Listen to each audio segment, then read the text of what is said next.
How do you make co-working work? The way we work is constantly shifting and changing. Companies, entrepreneurs, and individuals are moving to co-working facilities. By 2022, over 5 million people will be working in co-working facilities. In this series, we're going to explore how to make co-working work for you. Hey guys, how's it going? So today we're here with Jillian Ryan. She's the founder of Marie Mae, and you might have heard about her company like on BuzzFeed or Home and Garden Television. But she's going to tell us a lot about her company, what led her to create it, and just about her product and a bunch of other things. You know, our conversations oftentimes are free-flowing, but it's going to be a phenomenal conversation. I can already tell you that. I've had multiple ones with her, and you're going to learn a lot about just what it takes to grow a business and do other things in that space. So thank you again for spending some time with us. Excellent. No, thanks so much. Oh, you're welcome. You're welcome. And so to kind of just kick off our conversation, can you just tell us just a little bit about your company and what you guys do? Mm-hmm. So we do basically practical gifts that give back. So we were looking for a way for companies to be able to use money that they were already spending to be able to go ahead and give back with that as well. Okay. So it was a way for them to be able to put something in their corporate social responsibility report on stuff that was just an expenditure before. Right. So part of the CSR Yeah. aspect for them. And so what are some of the products in which you also, so it's gift boxes? And So we do a lot of made in the U.S. paper products. So we've got high quality notebooks and a bunch of that kind of stuff that, again, companies can brand if they would like. And we also do a whole line of artisan goods made. Our leather goods are made in Haiti, and our horn goods are made in Uganda and Rwanda from upcycled horn. So we've got, we've got these leather portfolios. I was like, these are bestsellers. Yes, well, I actually have one of your pads here too. Exactly. Yeah, phenomenal. So those kind of things like luggage tags, keychains, card cases. For the upcycled horn, we have a pretty cool letter opener. Okay. We've also got pens and stuff that are made from that. So. Excellent. So a lot of times these can be used at conferences or welcoming like new employees. Yeah, as I say, we do a lot of things. like new hire gifts or new member gifts is what we do here at Common Desk, or conference gifts, VIP type gifts. Okay. That kind of stuff. So basically, helping to elevate their swag game. Gotcha. All right. Yeah. Everybody so wants their that's not swag. just getting thrown away. Yes, because it's so important to have Yeah. swag that you can use. Yes, and that's typically what I push with our corporate customers on. Don't put so much branding on it that nobody wants to use it. Correct. As I say, so we do a lot of understated type branding. So like on our portfolios and stuff, like they just deboss it on the inside, so that way, again, you don't look like you work for the company if you don't work for the company. Yeah. So. Because also it also gives them opportunity if they want to regift it to someone, they Exactly. can. Yeah. Yes. Yeah. I know, because it was a lot of money that companies spend on this stuff, and a lot of times it does just get left in the hotel room. So. True. And the thing is, you want people to want it. Yeah. Plus, you don't want to have to pack it all back up and take it back home. Yeah, exactly. You know, when you're leading a Exactly. conference. Yeah. And just curious, so tell us a little bit about what led you to create your company. So it was kind of on accident. So I spent 10 years in DC as a international political risk consultant. Okay.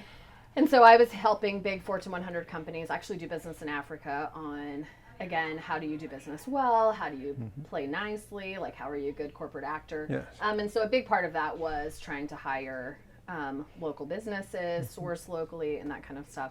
And so I really loved the idea of actually getting to do some business training that I had learned from over the years on the ground there, because a lot of what I was seeing in business training classes around the world was pretty fluffy. And as someone that had tried to build a business, we realized that a lot of it's more about grit, and you need to know the ins and outs, and you need to know you keep going. And so so it started just as supposed to be a side project to my consulting work.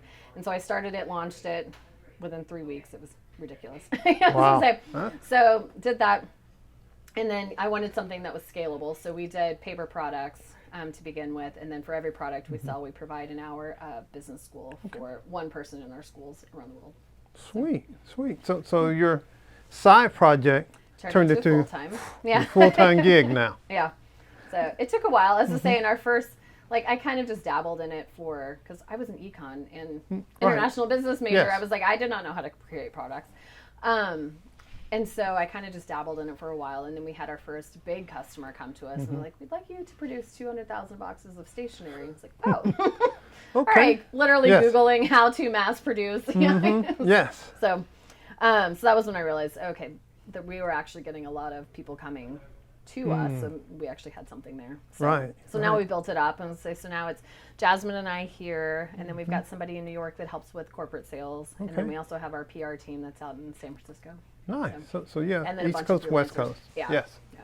Fantastic. Yeah. And so one of the key things that you kind of highlight is you didn't have a background in this before. No. Yeah. Not at all. You're I just an knew econ. I liked them. Right. And a side hustle became a full-time gig, and so you've had to just figure out a lot of things. Yes. And so what do you know now that you wish you knew when you first started? How to find manufacturers was probably one of our hardest ones. And I feel like I've definitely learned to don't go in acting like you know what you're talking about. And as I say, you learn a whole lot more if you go to them and say, okay, I'm new to this. Here's what we're looking for. Can you kind of help walk me through the process of this? And I've never found anyone that's not looking to help you on that. Figuring out how to manage cash flow for an inventory type business has been a lot different than the consulting world. Yeah, those are probably the two main things. But the biggest lesson learned is perseverance wins every time. So, True. Yeah. True. Just grit it out. Yeah, exactly. Yeah. I used to be the type that would reach out once, didn't hear back, and I'm like, oh, they must not want it. So then I would move on, and I'm like, no, I will follow up 10 times. So you tell me no. Like, got Let it. me call you today. Yeah. Oh. Most of the times they don't ignore it on purpose. It's literally just they're busy and don't see it. And so. I mean, we all have a to-do list that's this long. Exactly. And then you got email, which sucks up a lot of time, and a bunch of other things that you also have to do. And so, like you say, they're not being mean. No. I was saying a lot of times they're interested. Yes. So it just takes the follow-up. Okay. So you got to persevere. That is something I was going to say that we definitely push in our business classes as well. So. And so tell us just a little bit more also about the business school that you're running. So our first one that we did was on the ground of Rwanda with a sewing cooperative there, and it was kind of basically a business boot camp. Like, how do you look? I was really big in helping them figure. They were currently selling just to U.S. women, helping them figure out how to find a market within Rwanda, and how do you set it up to scale, because they were kind of just haphazard trying to figure out how to do the larger orders, but not knowing how to actually like double up on the fabric. I was to say like all of those little things that I feel like. It's the subtleties that matter a lot. So that was great. That was one that I loved, but I hated that it was so far away, so I couldn't do lots of long-term follow-up. So now we're working with a nonprofit here in Dallas, working with human trafficking survivors on how to.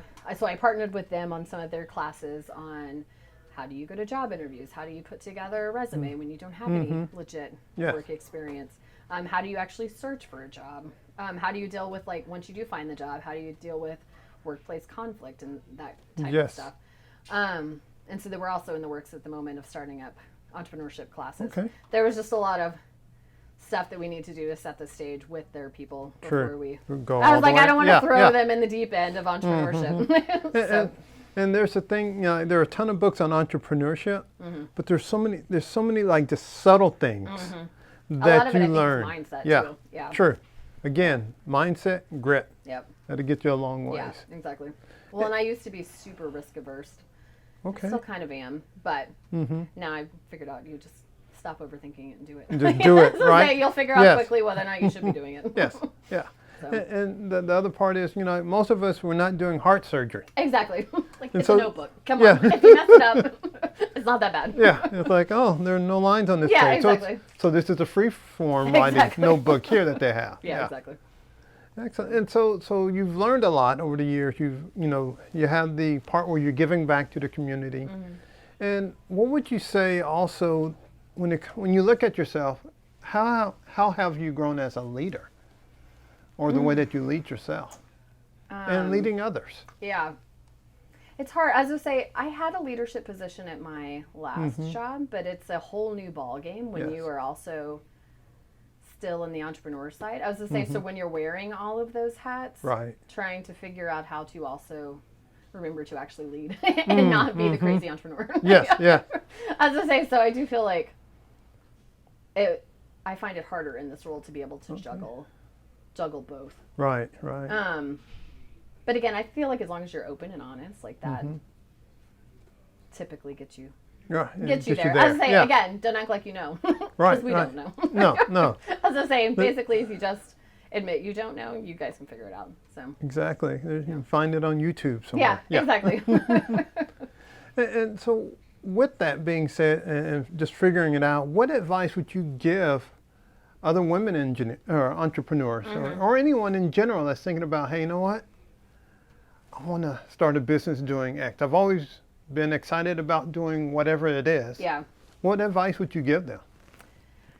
First, I would make sure there's a market need for it. Again, it doesn't matter if somebody else is already doing it, doesn't mean you can't do it. As I say, but just make sure you're not just doing something just because you want to, but that consumers will want to pay you for it. Right. But I was like, but once I feel like you figure that out and do the market research on that stuff, I feel like go for it. Like, I was like, as long as you've got your ducks in a row on how you're going to pay your rent and all of that kind of stuff. Like, I, again, tried to go into it with knowing you need to have 6 to 12 months worth of runway and I'll like be smart about it. Right. But I feel like once you make the decision, you can't look back and say, I feel like I would not have lasted this long in it if I had given myself an out of going back to the nice, cushy 9-to-5 job. So, and say basically once you're in, stay in. So it's almost like once you jump in the deep end of the pool. Yeah. You say, better figure it out. I got to keep swimming. Yeah, exactly. I can't stop here because I can't touch the bottom. I know. But when you can touch the bottom, you're like, oh yeah, then I'll just stand up right here. Yeah, exactly. I'm good. I can do this. Yeah.